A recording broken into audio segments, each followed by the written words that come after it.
things this budget will do for the country, but it's turning out from what we're hearing that those boxes were actually empty, that there was nothing inside, that there was no detailed budget that showed the sectoral breakdown and the analysis of how this 27.5 trillion came about, to be able to pass a budget.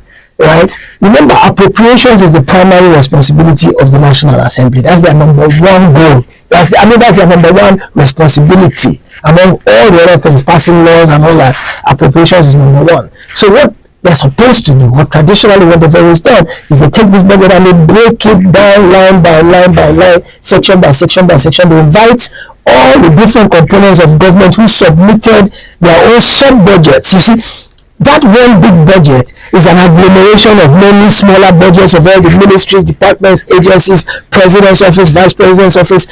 Each of them submits its own money requirements for the year. Then they join them all together into one massive document, right? One single document that they submit. So, because of course you can't have 537 different budgets. You have one, but it contains however many ministries, departments, agencies, and so on have submitted their financial requirements for the year. So what the senator is saying is that without having the breakdown, which apparently the president did not submit. See, I think what it is that the administration is trying to keep to that schedule that was set up by the Buhari administration, that we run our budget January to December cycle, because for many years prior to the Buhari administration, the budget was never run on a calendar year basis, and as a result, it was never fully implemented. So President Buhari came in and did this thing that, look, January 1, the budget would have been passed, and we'll start operating it from January 1 and it went to December 31. So we have clarity, we have accountability, we can see how it's being implemented at different stages of the year. We can do a 3-month check, 6-month check, 9-month check. We're checking it along as the years go along to see how well we're doing with implementation. So I think this administration wants to keep that up so it doesn't backslide into starting the budget in March or in April. So in a hurry to get it, because remember now, the House also needs some time, the House and the Senate also need time to pass it. So they're hurrying to get it started in January. They presented it more or less like a summary. They have a summary, but they don't have the breakdown. So what the senator is saying is that how is it possible for the National Assembly to be able to analyze, debate, amend, correct, reject whatever elements of the budget that they are not satisfied with if they don't have the details? So what he's complaining about, and of course he's in the opposition PDP, he's basically saying, from what you can see, since it's past second reading now without the details, it looks like they're just going to pass it without really knowing what is what, who has overinflated this, how much has been appropriated for champagne and food at State House that they can't cut. So he's saying he sees a fix, that it's a setup already to pass it without the details, and he doesn't think that's right. That's not the way it's done. It should be done properly. Let's talk about the COP28, and people have been talking about the COP28 since on Sunday. So the federal government yesterday, they said they only sponsored 422 persons to the ongoing climate summit in Dubai.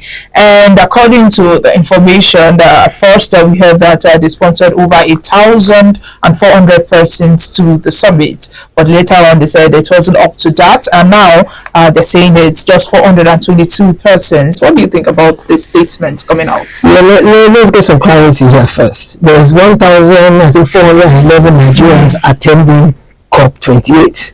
Now, the way it works is that anybody can register to participate, whether physically or remotely, right?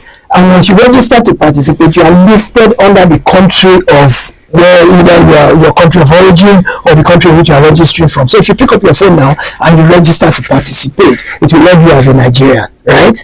So you'll be counted among the Nigerian delegates, even though the Nigerian government doesn't know anything about you attending. Okay. So the 1,411 is the total number of Nigerians from across the world who registered to participate.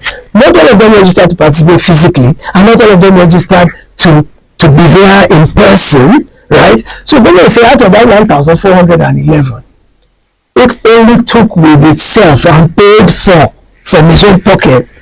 How many is it? 422. 422.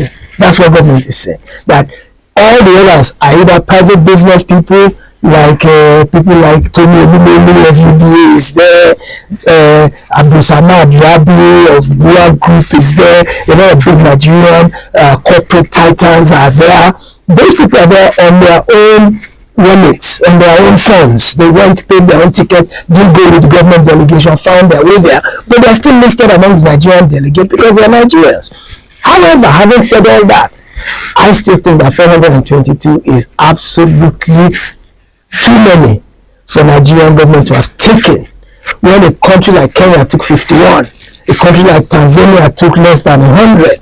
When government is saying that, look, we need to tighten our belts, first thing this administration did when it came in was take away fuel subsidy. As soon as they took away fuel subsidy, poverty escalated across the land. And they said, no, don't worry about it, tighten your belts, suffer for a little while, things will get better. And Nigerians brought that promise. We trusted the administration that, okay, no problem. We will suffer. We will reduce 3 meals a day to 2 or 1.5. We will trek instead of taking transport. We will take these cost-cutting measures. So, when you now turn around and you see government being profligate with money and spending money and taking 422 people, there are some countries that didn't even attend the session at all and just simply did it by remote. So we didn't have to go. I look at it and I say, what really are we going to really benefit from the conference? Because our climate change and environmental issues are completely different from what they want to talk about over there. We are suffering from things, greenhouse gases emission and all that. How much do we generate? It's those industrialized countries that polluted the world and have really turned around and messed the environment up. They are the ones that need to begin to pay the money to clean it up and not impose it on innocent countries in Africa.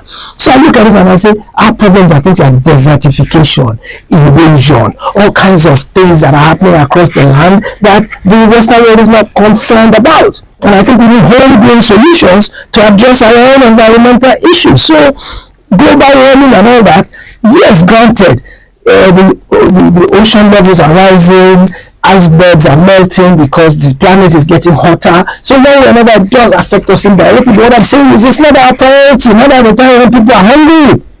So even if we are going to go at all, we should not go with more than 50 people. I mean, you see different agencies of government. What, for crying out loud, does Police Officers Women Association have to do with global warming? You see the names of some of the groups that went, even as part of the government delegation, and you know this is a jamboree. This is not anything that's relevant to the well-being of the generality of Nigerian people. So, as far as I'm concerned, it's just a junket. If you recall, Dubai has made their visa very difficult to get. So Nigerians have not been able to go to Dubai for a couple of years now. So these are people who wanted to go to Dubai, found a way to get out of the country, get an official visa, and go to Dubai to do their shopping, get ESTA code. I saw the list of ESTA code, which is how much government pays different people per day. The senator gets like $1,100 for every day that he is out of this company. I mean, this conference is 13-14 days. Multiply 1,100 times 13-14 days. That's the cash that they give them. They still pay their tickets, they still pay their hotel, their board, lodge, everything, and then they give them this much spending money. So it's a racket. And then you ask yourself, 422 people for what? For something that at the end of the day doesn't, although they say, okay, President Tinubu had some discussions, signed some agreements, did this with Siemens, did some other things, and he's coming back with nice packages and all that. He didn't have to go to COP28 to do that. It's not an investment forum. It's not an economic forum. They went there to discuss climate change. Climate is not changing in Nigeria. It's hunger that is killing people. That's what we need to address. I think part of what the president is going to do is that the United Kingdom, they've committed to assist Nigeria and other countries with over 100 million. And what do you think about that? The Western countries, I alluded to them here, they are largely responsible for this global warming, climate change, and environmental degradation. Right? So at some point they begin to try to say that everybody must be responsible. We must cut emissions, we must reduce greenhouse gases, we must have more green areas, and President Tinubu and some other African leaders have been pushing this narrative that, look, but you guys are the ones who caused this. Why should we be the ones to pay? So I think it is that agitation that why should we contribute money to solve a problem that was caused by people? That agitation has now leading them to feel somewhat guilty and say, okay, so let's see how we can help you to mitigate the issues that are caused by climate change, which is what this money is all about. So the question now goes, okay, so they've allocated the money, they donated different countries. I think US didn't want to give any money at all initially, and then they browbeat US until they donated like 40 million. I think United Arab Emirates gave 100 million or something. They just donated different amounts. It's supposed to be an ecological fund to assist poorer countries to mitigate the climate change efforts. I think the question you're asking me is, what do we think will become of the money? Will we see it? Will it do us any good? Will it address the purpose for which it was allocated, or will it, in typical Nigerian fashion, go into private pockets? Well, the jury is still out. We shall wait and see. All right, let's move on and quickly talk about this one before we go. As Nigeria continues to struggle to meet the goal of SDG, that's United Nations Sustainability Development Goals, to tackle the increasing menace of out-of-school children, some states, they've continued to expand millions of naira on overseas training for some of their students. Zamfara, Kano, Katsina, Jigawa, Kaduna, Gombe, Adamawa, Sokoto, they spent a lot of money to sponsor students outside the country. But what do you think about this? Well, you look at it and it seems, on the face of it, it seems to not make sense. You look at it and you say, these are the states with the highest number of out-of-school children, right? And that maybe all that money you're using to send a handful of people overseas. Perhaps you should expend it on educational infrastructure, educational personnel, and educational training and infrastructure in those states. Well, the states have done an assessment, obviously, and believe that the money is better spent in sending the few who are willing and capable. Those states you just mentioned are the ones that usually rank at the bottom of the educational ratings list in terms of performance, educational ability, and how much money is put into education in those places. So maybe the leaders have looked at it and made a judgment that rather than spend this money on quantity, let's spend it on quality, because if we spend it on quantity, we might not get the required response. But I think that's a cop-out. I think it's not an overnight thing to where you suddenly change the mindset that education is the key. I think culturally in those states, education has never been emphasized, and it's not been a priority, I don't think, because if you look, all those states come from the same region. So I think they have a cultural predisposition to disdain educational attainment. So it has to be a sustained effort, a long-term effort to begin to curb this out of children problem. One thing the government can do is to make education up to secondary level compulsory.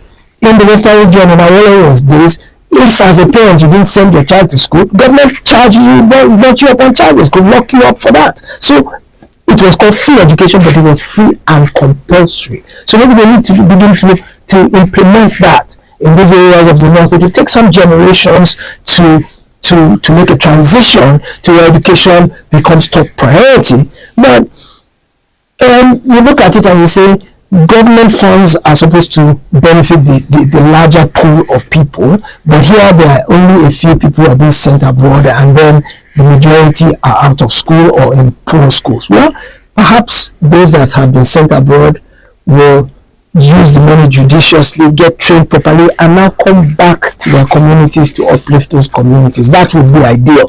So let's not completely criticize the move and say it was wrong, although I would say that they need to begin to improve the mental attitude towards education within their culture to bring about the necessary change. Since it is not like that at the moment, they might consider it to be a waste of money if they threw that money at the local education system, that it might not have an impact. But the question is, some of those people that is sent outside the country, most of them will return back to Nigeria. So how is their education in foreign countries helping the country? Well, you see, that's the thing, is that if the government is the one sponsoring you, you're supposed to sign a bond of some sort that says you will come back and serve the government. If the government is sending you a scholarship with taxpayers' money, right, you owe a payback, not necessarily in cash, but in service. My late dad did the same thing. He was a federal government scholar as a civil engineer, and he was sent to the United Kingdom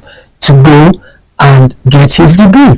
He signed a bond, and when he came back to Nigeria in 1961, he served the federal government for 5 years to pay back the scholarship.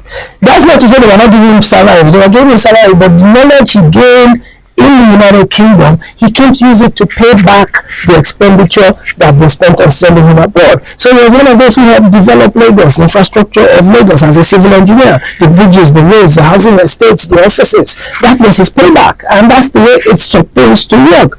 But as you know, corruption has corrupted everything in Nigeria. So people collect the scholarship, which essentially is money, because they write a check to the university you are going to. It's essentially money.